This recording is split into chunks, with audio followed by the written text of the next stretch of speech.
सर्व गृहिणींना वडपौर्णिमेच्या खूप खूप शुभेच्छा.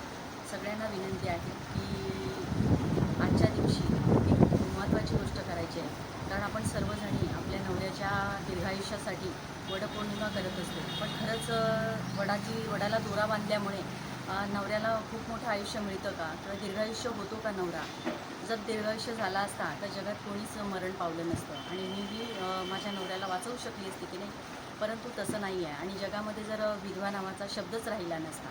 तर प्रत्येक गृहिणींना आता माझी कळकळीची विनंती आहे. वाढतं तापमान खूप वाढत आहे. कारण पृथ्वीचं तापमान इतकं वाढत आहे की दिवसेंदिवस 45 डिग्री 46 डिग्री तापमान होत आहे. तर प्रत्येक गृहिणींना आता सजायची आणि नटायची गरज राहिलेली नाही आहे. तर वडपौर्णिमेच्या दिवशी एक विनंती आहे की प्रत्येक महिलाने एक वडाचं झाड जर लावलं तर जगामधलं तापमान नक्कीच कमी होण्यास मदत होईल आणि त्यामुळे वडाचं झाड जर लावलं तर नक्कीच आपल्या नवऱ्याला दीर्घायुष्य मिळेल. कारण श्रीकृष्णाने सांगितलेलं आहे की वट, निम, पिंपळ, औदुंबर आणि कडुलिंब ही जर वृक्ष लावली तर आपल्याला नक्कीच त्याचं पुण्य मिळतं आणि आपले जे पाप असतं ते क्षम्य होतं. तर नक्कीच वडपौर्णिमेच्या दिवशी आजच्या दिवशी एक वडाचं झाड प्रत्येक महिलेने लावलंच पाहिजे.